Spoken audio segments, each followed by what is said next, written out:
마주 잡으시고 눈동자로 마주치시고 가볍게 좀 포옹도 하시고 인사 말씀을요 교제하는 시간에 한 가지 더 해봅시다. 세상이 감당치 못할 신앙의 장부가 됩시다. 한번 인사를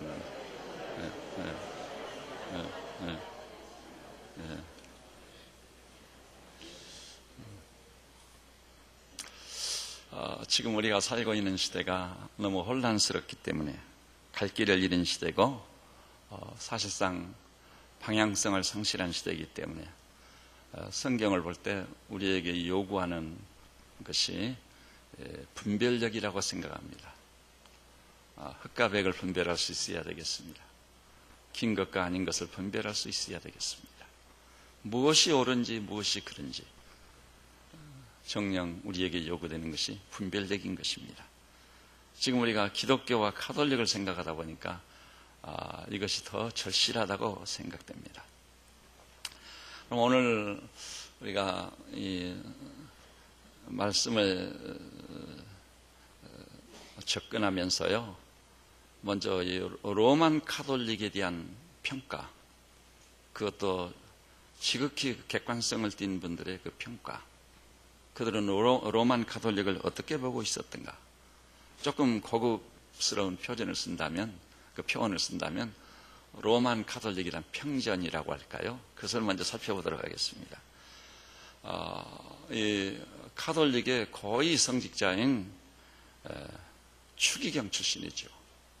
자신도 교황에 대한 피선거권이 있고요, 또 교황을 선출할 수 있는 선거권을 가지고 있는 추기경 중에 한 사람이었던 존 뉴만, 굉장히 유명한 사람, 그리스도교의 발전이라는 책을 썼는데 그 책에서 이렇게 로만 카톨릭에 대해서 그 종교성에 대해서 평가했습니다.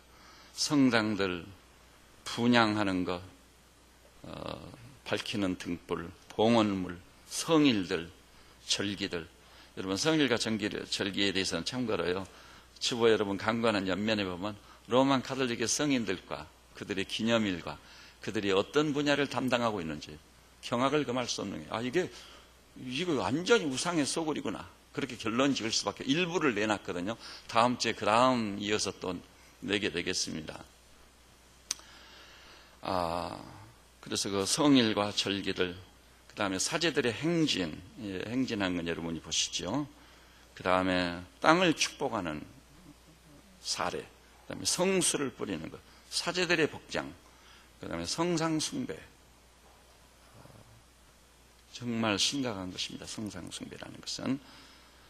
그 이외에 교황제도, 그 다음에 종교회의에서 결정된 주요 사안들, 이 모든 것은 이교적 기원을 가지고 있다, 그렇게 카톨릭을 평가했습니다. 거의 사제 출신이. 그 다음에 또 한 사람이요, 아주 존경받았던 카톨릭의 신부 출신 알베르트 리베라 박사, 아주 유명한 분입니다. 개신교까지 아울러서 알베르트 리베라 박사란다면 좀 영구형의 스타일에서는 모르는 사람이 없어요. 이 사람이 자기가 쓴 글 속에서 이렇게 말했어요. 바티칸은 로만 카톨릭이죠. 이 세상에서 최고로 오래되었으며 최대의 악을 저지른 조직일 뿐만 아니라 최대의 거짓말로 이장된, 그리고 가장 화려하게 인류를 속여온 조직이다. 이럴 수가 있을까요? 단순한 폄훼가 아니에요. 자기 일생을 카톨릭의 사제로 바치겠다고 젊은 청년 시절에 헌신했던 사람들이 사제의 길을 가다가 가던 길을 돌이켰습니다. 그러면서 이렇게 말합니다. 그 다음에요, H.G. 웰스, 아마 들어본 분들이 많이 계실 거예요. H.G. 웰스는 지난 세기에 첫 손가락에 꼽아야 마땅할 위대한 역사가입니다. 그리고 학문이 좀 다를지라도, 분야가 다를지라도 H.G. 웰스 정도는 알고 있어야 지성인이라는 말을 들을 수 있어요. 아주 유명한 사람이에요. 그 사람은 더욱이 사실을 추구하는 역사가예요. 이렇게 말했어요. 로만 가톨릭주의는 우리 시대의 가장 불행한 것 중에 하나이다. 그것은 인류 역사상 가장 조직이 잘 되어 있는 체제이고 편견과 부조리가 가득한 곳이다. 로드 맥클레이 이렇게 말했어요. 로마 교회의 정치 체계가 인간의 지혜의 산물이라는 것은 부인하기 어렵다. 40세대 흘러내려오면서 그들은 인류를 조종하고 속이는 데 있어서 아주 교묘하게 행동하고 있다. 그에 져서 교황의 역사에서 이렇게 썼습니다. 양식 있는 지성인들입니다. 인용을 하자면 훨씬 많지만 이것이 로만 가톨릭에 대한 지난 세기를 대표할 만한 사람들의 평전이라고 볼 수 있는 것입니다. 그러면 이제 오늘 먼저 우리가 교황 제도를 다루는 이유가 있습니다. 로만 가톨릭의 핵심은 교황 제도, 그들의 교직 제도, 그 시스템에서 비롯되는 것입니다. 그러면은 로만 가톨릭에서는 교황을 뭐라고 부르죠? 한번 따라서 해볼까요? 그리스도의 대리자. 쉽게 수용이 어렵습니다. 아니, 불가능합니다. 그리스도의 대리자. 여러분, 가톨릭 교리 문답서 제가 지난 주일날 분명히 전제했습니다. 제가 설교를 어디에 기초하고 하겠다는 말씀을 드린 바 있습니다. 바로 그 가톨릭 교리 문답서 교회 현장 22항, 주교령 2장 9항, 책으로 말하면 제1편 342페이지에 나온 얘기예요. 그대로 인용한다면 사실 로마 교황은 그리스도의 대리자요, 전 교회의 목자로서 교회에 대하여 직책상으로 완전한 최상 전권을 가지며 언제나 자유로이 이 권한을 행사할 수 있다. 로마 교황이 모든 그리스도 신자들의 최고 목자와 스승으로서 이렇게 언급하고 있습니다. 그러면 그리스도의 대리자란 말이 어떤 경위에서 나오게 됐는가? 우리 주님께서는 아시다시피 이 33년 사생애와 공생애를 사시고 십자가에서 우리 죄값을 지불하고 구속의 역사를 이루십니다. 그 다음에 죽은 자 가운데 3일 만에 부활하시고 승천하셨죠. 그리고 하늘 우편에 앉으시니라. 그것이 성경입니다. 그런데 주님이 부활 승천하셔서 보좌 우편에 좌정하시고 나니까 이 지상에 그 주님을 대리할 자가 필요하다는 것입니다. 그럼 그리스도의 대리자가 누구냐 했을 때 교황이다, 이렇게 말했던 것입니다. 과연 그런 것일까요? 여러분, 성경은 뭐라고 말씀할까요? 성경은 주님이 부활 승천하신 이후 지상에서 그리스도의 몸인 교회를 치리할 자가 누군지에 대해서 주님 자신이 이미 예고하셨어요. 요한복음 14장 16장을 비롯해서 사복음서에 보니까 제가 그대로 아주 오래전부터 제가 암송해온 말씀이에요. 그 중요한 부분을 골라서 이렇게 말씀을 한번 따라서 해보세요. 내가 너희를 고아와 같이 버려두지 아니하고 내가 가면 아버지께 구하여 다른 보혜사 성령을 보내주겠노라. 아버지께서 보내신, 한번 따라서 해봐요. 아버지께서 보내신 성령이 오시면 그가 너희를 모든 진리 가운데 인도하시며 내가 너희에게 말한 모든 것을 기억나게 하시리라. 기억력이 대단하시네요. 저보고 따라서 하라고 했으면 아마 못했을 거예요. 근데 제가 다행히 젊은 날에 암송해놨기 때문에. 자, 주님이 부활 승천하신 이후 지상의 교회는 누구 치리하에 놓이는 거예요? 성령님이십니다. 그래서 승천 직전에까지 최후의 분부가 뭐죠? 너희는 예루살렘을 떠나지 말고 내가 너희에게 분부한 기다리라. 그거 뭘 기다리라는 것이죠? 요한은 물로 세례를 베풀었으나 너희는 몇 날이 못되어 성령으로 세례를 받으리라. 그렇게 약속한 것을 기다리고 자리를 같이 하고 마음을 같이 전심으로 기도하였다가 오순절 성령을 받게 되는 것입니다. 사도행전 2장 오순절에 성령이 쏟아부어졌습니다. 그리고 성령님은요, 초기 기독교 공동체에서는 그리스도 이치를 분명히 점유하고 있었습니다. 지금은 신학교회, 특히 한국교회 우리들이요, 엄청나게 회개해야 돼요. 성령님이 영이심으로 눈에 보이지 아니하므로 성령님보다 외면당하고 있는 삼위가 안 계세요. 안 계십니다. 근데 사도행전의 주역들은 우리하고 똑같이 불가시적인 성령님이셨지만 그들은 성령님을 느꼈습니다. 성령님의 감동을 받았습니다. 성령님의 지시를 받았습니다. 성령의 충만이라는 영적 현상을 전인적으로 경험했었어요. 그래서 사도행전을 읽어보세요. 다 무슨 역사죠? 모조리 성령의 역사입니다. 심지어는 성령의 말하게 하심을 따라 말하니라. 참 요즘 저는 하나님께 받은 간증적으로 말할 수 있는 큰 은혜가 있습니다. 지금까지는 제가 이 책 저 책 보고 기도하고 막 준비 많이 하고 해가지고 설교한답시고 했거든요. 그런데 언제부턴가 강단을 지키는 말씀 사역서에서 엄청난 변화가 와서 오늘 아침에 제가 식사하면서 우리 집사람하고 얘기를 하는, 요즘 나는 직원회의에서까지, 심지어는 내가 직원회의 같은 데서 말씀을 준비해 본 일이 없다. 무슨 믿음 때문이냐, 무슨 배짱 때문이냐. 주님이 말씀했거든요. 너희들이 관원들한테 이끌려갔을 때 두려워하지 말라. 내가 너희에게 할 말을 주리라.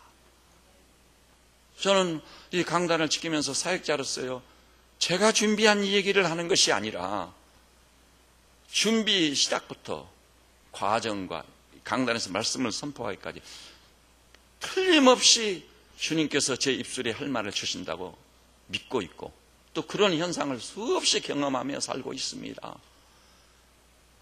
제가 무슨 수로 그렇게 많은 설교를 하면서 도입 부분에서 승리할 수 있겠습니까? 40몇 년간 신앙생활 한 분이, 여러분들 아시죠? 그분들이 이 얘기했었죠. 제가 그렇게 많은 목사님들, 내노라는 목사님들 설교를 들어봤지만 당신보다도 설교 앞부분에 도입을 잘하는 사람은 처음이다. 극찬을 하시더라고요. 근데 그대가 무슨 수로 그렇게 할 수 있겠어요? 불가능합니다. 그릇에 저금을 개탄할 수밖에 없어요. 무지몽매한 존재임에 틀림없습니다. 근데 하나님이 할 말을 주시는 것이다. 그런데 제가 아까 복음서를 인용을 했습니다. 그리고요, 아주 중요한 것인데, 오순절에 성령이 오신 다음 초기 기독교 공동체 구성원들의 의존적 하나님은 누구실까요? 성령님이셨어요. 고린도서 3장 16절 보니까 너희 몸이 하나님의 성전인 것과 성령이 너희 안에 거하는 줄 알지 못하느냐. 그렇지 않으면 버리운 자리라. 마지막 말씀이 무섭지 않습니까? 저는 여기 모인 형제자매들께서 여러분의 몸이 성전인 이유는 성령이 여러분 안에 내주하시기 때문임을 확실히 믿으시고, 그 성령님을 전인적으로 느끼며 경험하며 체험하며 성령의 충만 중에 사시기를 우리 주님의 이름으로 축복합니다. 에베소 5장 18절 보니까는 사도가 이렇게 외쳤습니다. 술 취하지 말라. 이는 방탕한 것이니 오직 성령의 충만을 받으라.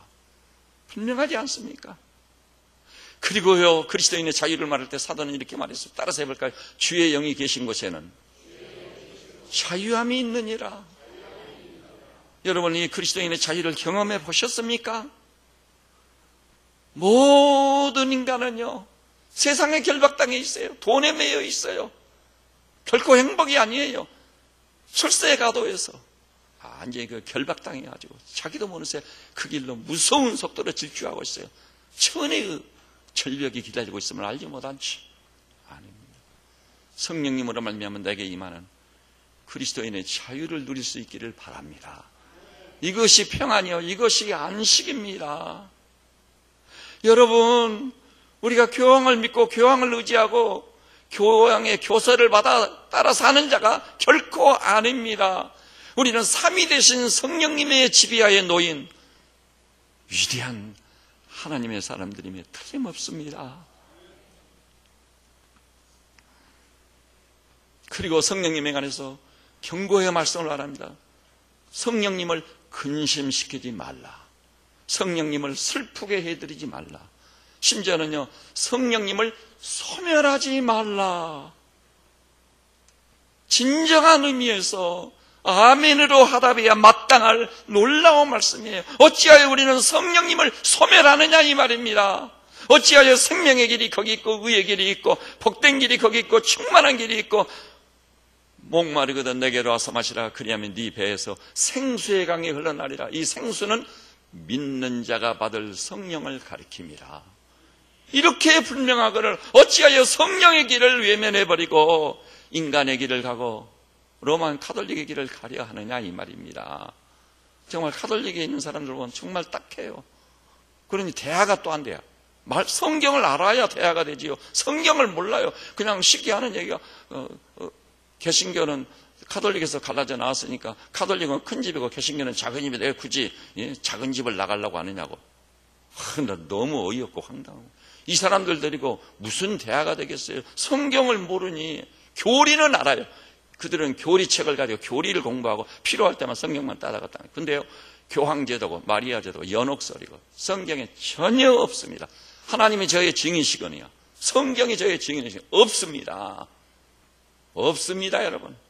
어디에 성인제도가 있어가지고 성인들의 기념일이 있고 그들은 뭐 인도양을 지키는 성인은 누구고 관절염을 치료하는 의사들을 지배하는 의사들이 멘토로 삼아야 될 성인은 누구예요? 카톨릭 믿는 사람들은 의지해야 될 사람이 너무 많아.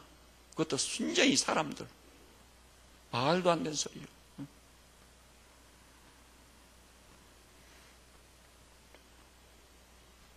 오순절에 성령님이 오셨거든. 이것을요, 성경이 보여주고 있는 구속사적 차원에서 분류를 해보자면요, 구약시대는 흔히 누구 시대라고 하죠? 성부 하나님의 시대입니다. 그 다음에 예수님이 오셨습니다. 오셔서 33년 동안 이 땅에 계셨는데 그것은 누구 시대죠? 성자 하나님의 시대입니다. 주님이 승천하신 이후 성령이 오순절에 부어졌죠. 그래서 오순절 이후에 신약 교회 시대는 누구 시대예요? 성령님 시대입니다. 교황의 시대가 아니에요. 어찌 교황과 성령을 비교할 수 있느냐 이 말입니다.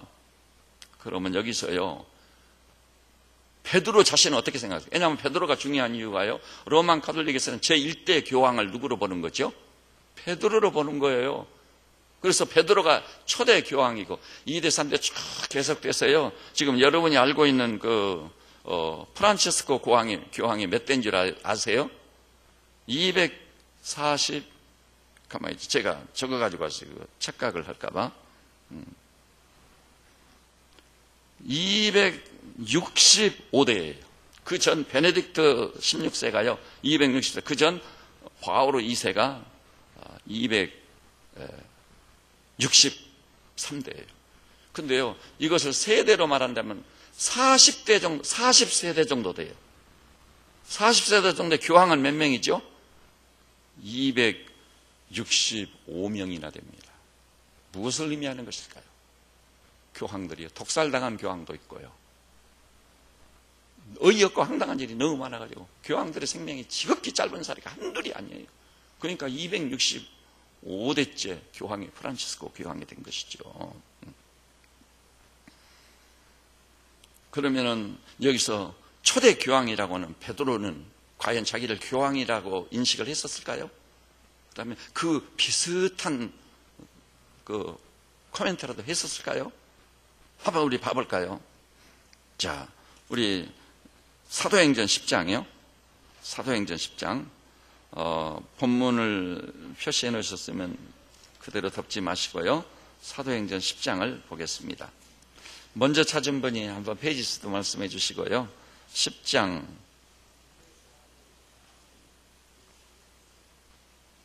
네, 말씀은 하셨는데 여기까지는 안 들려왔습니다. 예, 204페이지. 좋습니다. 10장, 우리 25절, 26절. 이게 배경이 뭐냐면은요, 쌍방이 그 성령의 계시를 받아가지고, 로마의 백부장인 고넬료의 집을 베드로가 방문하게 돼요. 이방인이죠. 사도행전에서요, 이방인을 사적으로 만난 첫 사건이라 굉장히 중요한 거예요. 만일 베드로가 교황으로서 교회의 머리로서 인식이 있었다면 이러지는 않았을 거예요. 자, 24절 제가 볼 때는 25절을 봐주세요. 25절을 제가 볼 테니까 26절을 봐주시기 바랍니다. 마침 베드로가 들어올 때 고넬료가 맞아 발 앞에 엎드려 절하니 베드로는 자기 존재를 어떻게 인식했었습니까? 지금 교황을 만나려면은요, 우리 한국의 대사가 바티칸을 가가지고 교황을 만나지 않아요? 그럼 어떤 용어를 쓰죠? 뉴스에 들어 나오니까 한번 주위에서 한 번씩 봐두세요. 교황 성화를 아련했다. 성 막 걸어갈 수 없죠. 이때 걸어간 것은요, 우리가 성화의 삶을 살고자 할 때 거르기 아니에요. 이거 절대 거르기예요. 걸어가시면 오직 하나님 한 분밖에 안 계시거늘 교황 성화를 아련했다. 왕을 만나는 것보다 더 높은 차원으로 표현한 용어거든요. 과연 그럴까요? 오늘 본문에 보니까 고넬료와 그 가족이 베드로 앞에 엎드려 절하려고 할 때 베드로가 일으켜 이르되 일어서라. 뭐라고요? 나도 사람이라. 그들이 금과 옥제를 인양한 초대 교황이라고 하는, 초대 교황도 아니에요. 그건 이제 다음에 다 말씀드릴게요. 그런데 나도 사람이라. 이것은요, 어떤 의미에서 믿는 저나 여러분이나 똑같은 레벨로 자기를 표현하는 것입니다. 그것이 그들이 초대 교황이라고 추앙하는 베드로 사도가 한 얘기입니다. 그러면요, 교황이 교회의 머리일까요? 카톨릭의 수장이란 표현을 쓰거든요. 머리란 말이에요. 교회의 머리는 교황이다. 아까 지상의 대리자라고 했잖아요. 그리스도 대리자. 아니, 교회의 정점에 있는 완전 머리인 거죠. 과연 그럴까요? 교리문납서 제1편 페이지 358을 보니까 교황은 하나님께서 제정해 주신 대로 직접적이며 보편적인 최고의 정권을 가지고 영혼들을 보살피는 것이다. 과연 그럴까요? 아닙니다. 여러분, 교회의 머리가 누구신지 신약 서신자는 확연히 밝히 보여주고 있습니다. 에베소 5장 23절 봐볼까요? 에베소 5장 23절. 성경의 고리를 능가할 것이 도무지 어디 있어요? 없습니다. 자, 315페이지 에베소 5장 23절 우리 한 목소리로 보십시다. 시작. 이는 남편이 아내의 머리됨 같이 그리스도께서 교회의 머리됨과 같으매니 그가 바로 몸의 구주시니라. 그리스도께서 누구시라고요? 교회의 머리이시다. 4장 15절 봐볼까요? 그 앞에 4장 15절 또 한 목소리로 보십시다. 시작. 이는 우리가 이제부터 어린아이가 되지 아니하여 사람의 속임수와 간사한 유혹에 빠져 온갖 교훈의 풍조에 밀려 요동하지 않게 하려 함이라. 오직 사랑 안에서 참된 것을 하여 범사에 그리스도죠. 그리스도에게까지 자랄지라. 그는 뭐라고요? 머리니 곧 그리스도라. 명료하지 않습니까? 여기뿐만이 아니에요. 그런데 어찌하여 교황이 교회의 머리란 말입니까? 실수 많고 오리 많고 카톨릭의 이 길을 불러온 정점에 있는 교황, 얼마나 부패하고 타락이 이루 말할 수가 없어요. 지난 주일 오후에 교황의 타락상을 제가 일부 소개를 했습니다. 그런데요, 그것은 지금은 그런 위기가 없을까요? 지금은요, 카톨릭이 직면한 최대의 위기라고 말합니다. 그래서 지금 새로 지난 3월에 취임한 프란체스코 교황 있죠? 프란체스코 교황이 굉장히 신선한 사람입니다. 세상 원리로 볼 때는 정말 존경스러운 분이 많이 있는 분이에요. 저도 놀랐으니까요. 그분이 3월에 교황 취임해가지고 맨 먼저 단행한 3가지 세상을 놀라게 한 결단이 하나가 뭐죠? 세계의 금융가를 주물락거리는 바티칸 금융, 바티칸 은행이죠. 바티칸에 무슨 돈이 있기는 아닙니다. 금 보유고가 세계 제1위입니다. 그런데 그 바티칸 은행을 주물락거리는 가장 영향력 있는 5사람이 있어요. 너무나도 부패해가지고 취임하자마자 이 4사람, 5 중에 4사람을 갈아치워버렸습니다. 사람이 깜짝 놀랐어요. 금융계가 출렁거릴 만한 사건이에요. 그 다음에 두 번째는요, 프란치스코 교황이 직접 얘기했습니다. 지금 전 세계에 흩어져 있는 카톨릭의 신부들, 사제들 가운데요, 너무 놀라운 사실, 8,000명 정도가 어린 아이들을 대상으로 성애를 해가지고, 지금 우리나라도 성추행, 성폭행으로 난리잖아요. 그래가지고 이것이 카톨릭의 위기 중에 위기입니다, 지금 이것이. 그래서 프란치스코 교황이 먼저 이 어린 성애자들을 어떻게 하면 치유하고 회복시킬 수 있느냐, 그것을 위해서 위원회를 구성했다는 사실입니다. 세 번째는요, 마약의 중심이 되는 마피아들, 이들의 본거지에 가가지고 이태리에 그들을 단죄했습니다. 이건 목숨을 건 일입니다. 마피아들이 얼마나 무섭습니까? 그때 그 요한 바오로 2세도 저격당한 일이 있지 않아요. 근데 그들을 단죄했다는 것은 위험을 무릅쓴 행위예요. 세상의 논리로 볼 때는 굉장히 존경할 만한 분이에요.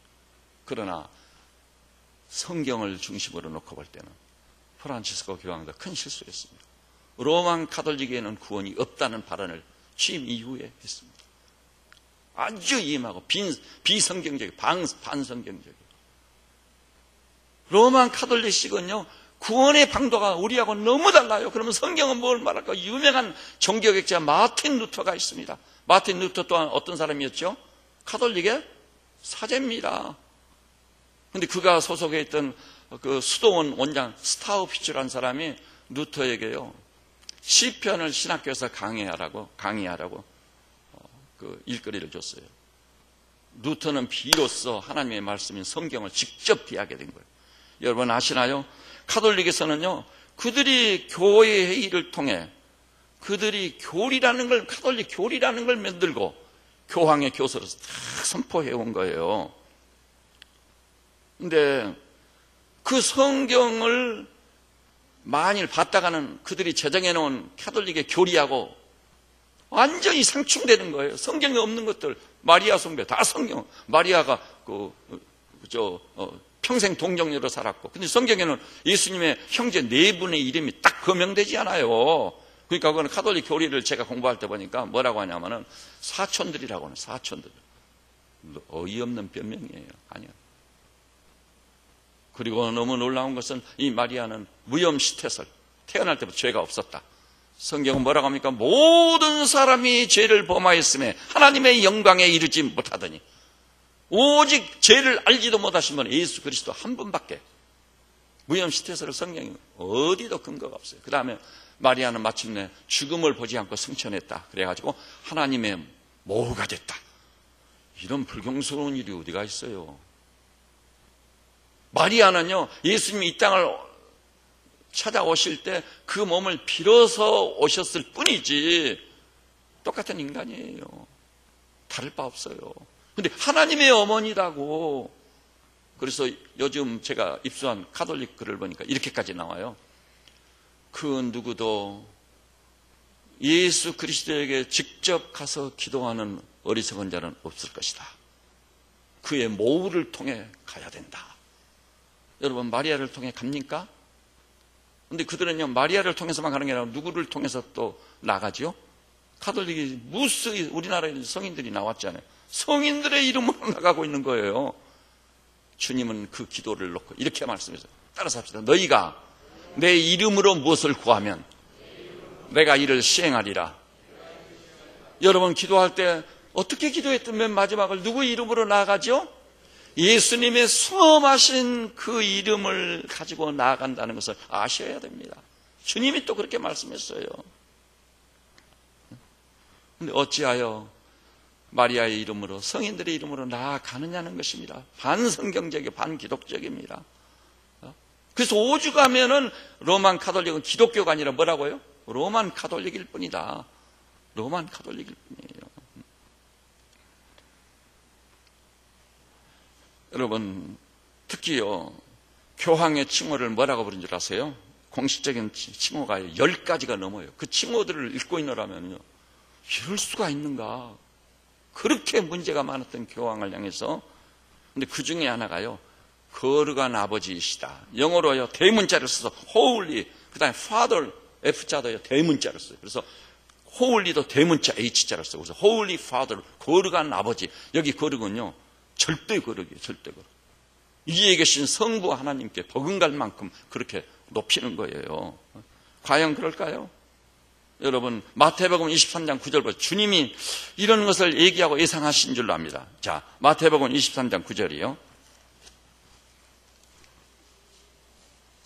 23장 9절.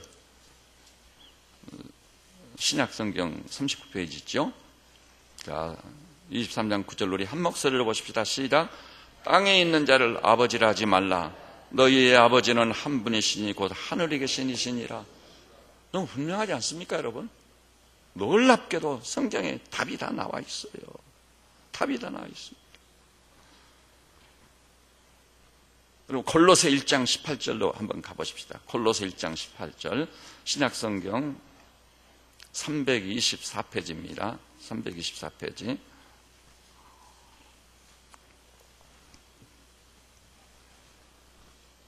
(1장 18절) 우리 한 목소리로 보십시다. 그는 몸인 교회의 머리시라. 그가 근본이시요 죽은 자들 가운데서 먼저 나신 이시니 이는 친히 만물의 으뜸이 되려 하심이요.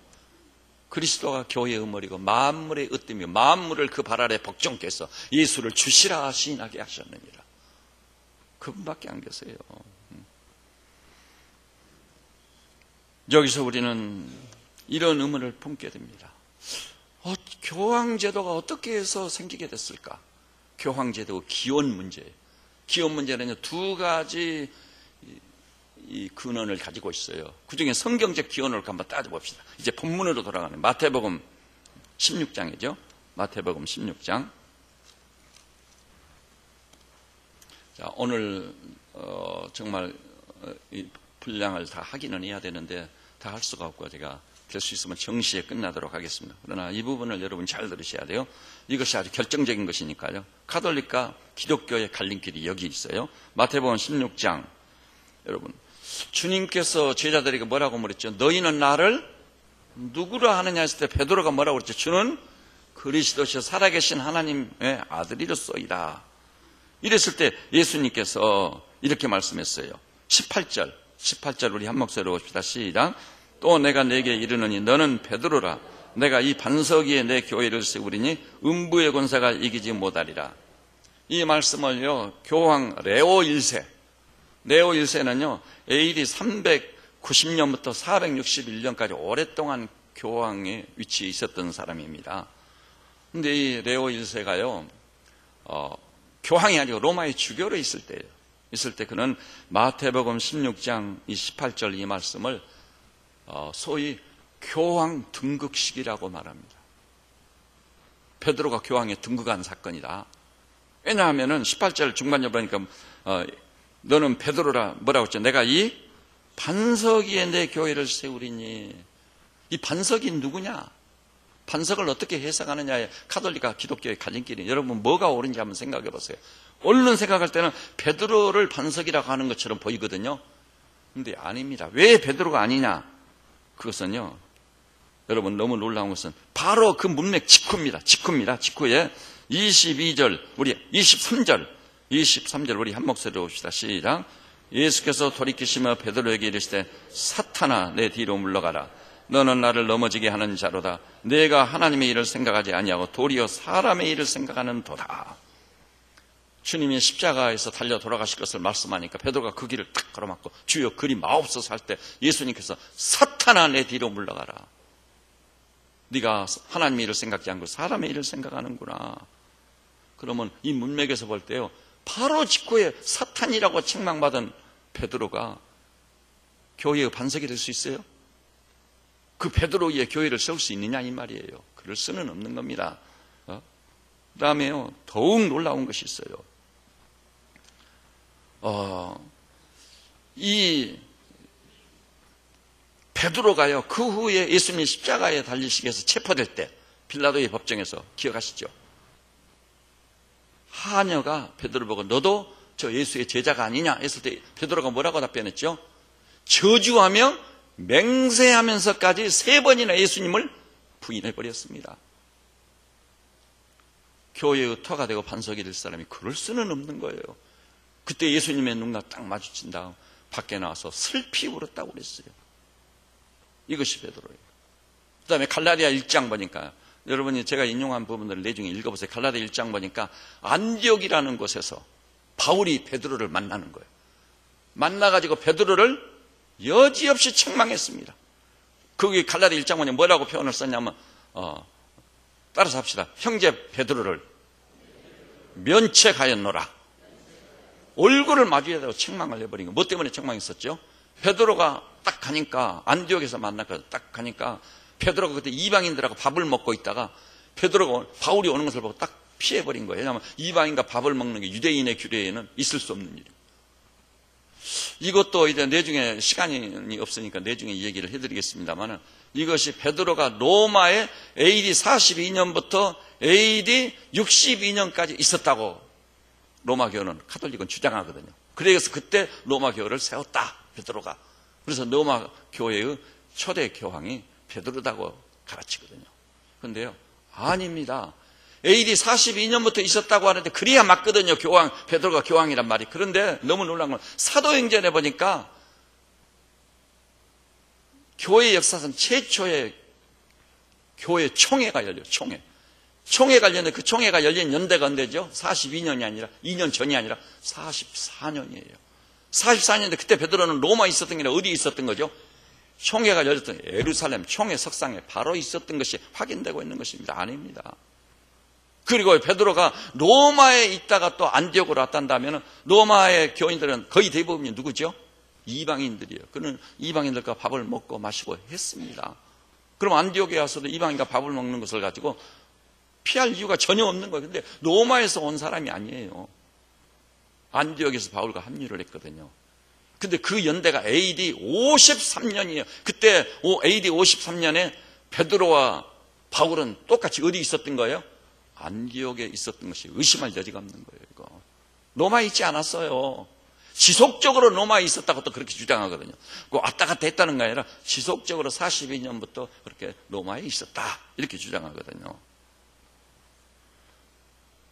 이런 여러 가지로 미뤄볼 때 베드로가 반석이라는 것은 도저히 용납이 불가능한 거예요. 용납이 불가능해요. 그러면요, 무엇을 반석이라고 했을까요? 베드로가 예수님을 향해 고백한 신앙 고백이라는 게 있죠. 그 고백 내용이 뭐죠? 주는 그리스도시요 살아계신 하나님의 아들. 그가 고백한 예수 그리스도만이 교회의 터가 될 수 있고 교회의 반석이 될 수 있는 유일한 분이에요. 예수님의 터 위에 교회가 세워져야 맞지, 베드로 위에 교회가 세워져야 사람인지라. 실수가 많고 오리가 많은데. 그래서 주는 그리스도시여 살아계신 하나님의 아들이란 이 베드로의 신앙 고백을 반석으로 해서 내 교회를 세우겠다. 다른 말로 바꾸면 그리스도 예수를 반석으로 해서 그 터위에 내 교회를 세우겠다. 그래서 음부의 권세가 이기지 못하리라 말씀하신 거예요. 정말 그럴까요? 단번에 한번 찾아봅시다. 고린도전서 10장 4절이요. 아까 우리가 같이 본 본문 중에 하나입니다. 고린도전서 10장 4절. 여러분은 생각 없이 읽으셨을지 몰라도 결정적으로 중요한 말씀이에요. 10장 4절. 반석이 누군지. 성경이 성경을 해석해 주고 있으면 10장 4절 우리 한 목소리로 볼까요? 시작. 다 같은 신령한 음료를 마셨으니 이는 그들을 따르는 신령한 반석으로부터 마셨으며 그 반석은 곧 그리스도시라. 이스라엘이 출애굽을 해가지고 광야를 지내다 목이 말라 죽게 생겼어요. 그래서 하나님께 구했더니 하나님께서 어떻게 하셨죠? 모세보고 지팡이로 바위를 치라고 했어요. 그래서 그랬더니 바위가 갈라지면서 그 생수가 터져가지고 지금도 그래서 그 사우디아라비아에 가면은 라자산이라는 그곳이 진짜 신의 산이거든요. 그 바위가 갈라져 있고 거기서 물이 흐르는 흔적을 확실히 볼 수 있는 거예요. 그래서 해가를 하고 다 죽지 않고 살게 됐거든요. 그래서 바위가 갈라져 생수가 터져 죽지 않고 살았는데 그 바위는 뭐라고요? 반석이 갈라진 건데 반석은 그리스도라. 그리스도가 몸이 쪼개짐으로 인해서 그리스도로부터 흘러나오는 복음과 생명수를 마시고 우리가 죽지 않고 영생을 소유하고 살게 된 줄 믿으시기를 바랍니다. 그리스도가 교회의 터인 거예요. 반석인 겁니다. 그러면 이제 고린도전서 또 오늘 본문이죠. 오늘 본문에 내놓지 않았는데 고린도전서 3장 11절 보십시다. 3장 11절.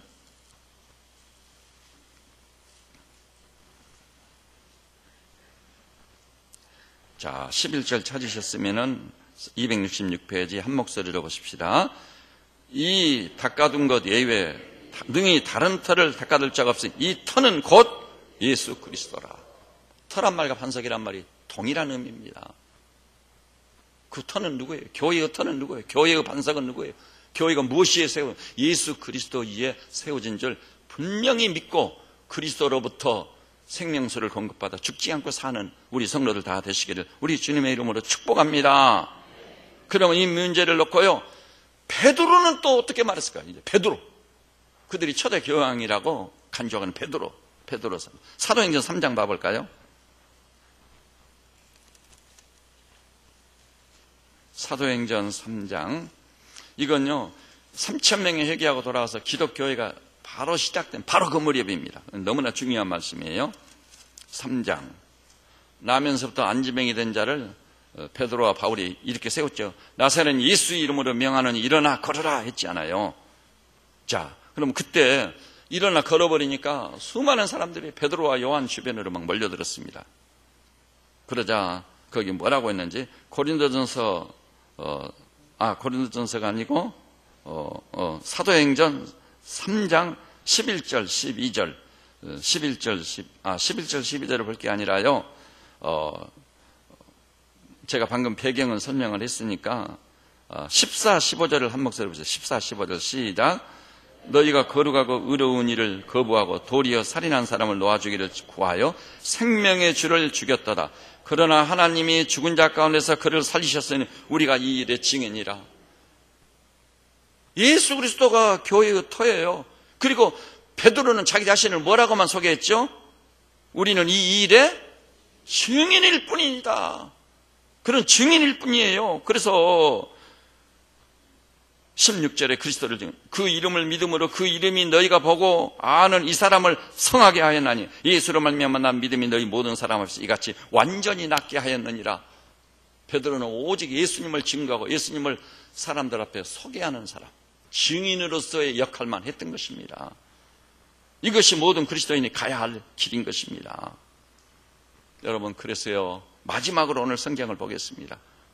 베드로전서 2장, 이제 사도 베드로가 직접 기술한 말씀을 보는 것입니다. 베드로전서 2장, 신약 378페이지입니다. 378페이지, 베드로전서 2장 4절로 8절. 베드로가 누구를 소개하고 있습니까? 베드로는 자신이요 교황으로서 신분의식이나 그런 그 비슷한 언급도 전혀 없었어요. 오히려 자 4장 우리 4절부터 8절까지 한 절씩 돌아가면서 보십시오. 아까 본문인데요. 4절 봅니다. 사람에게는 버림바가 되었으나 하나님께서는 택하심을 입은 보배로운 산 돌이신 예수께 나아가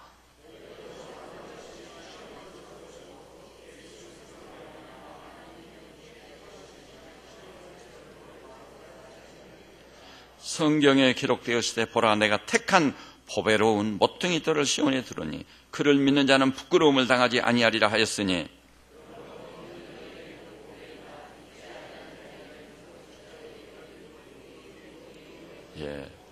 여기서요 베드로는 두 가지 용어를 선택했습니다. 하나는 자 예수 그리스도는 어떤 분이시라고요? 산돌이다. 산돌.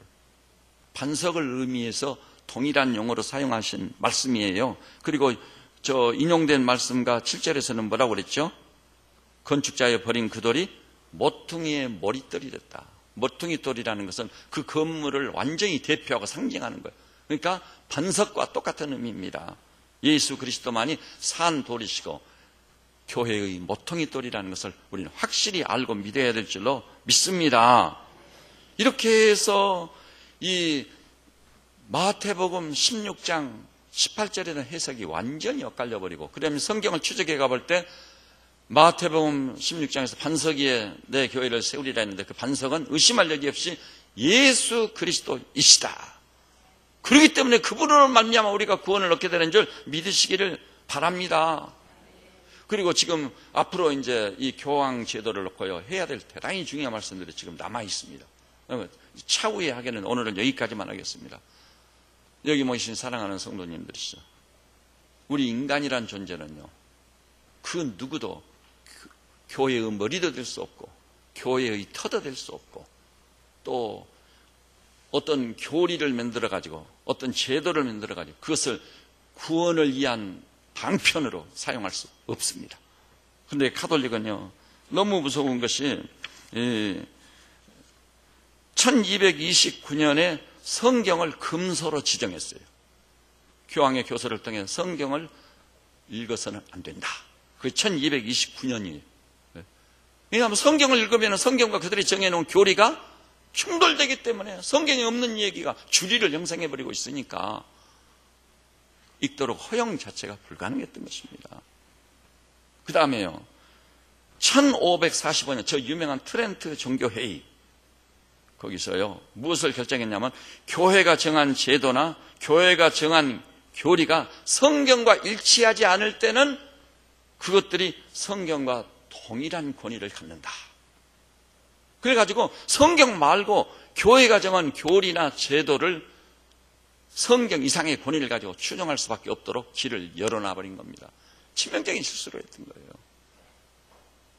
따라서 합시다. 기독교는 오직 성경이다.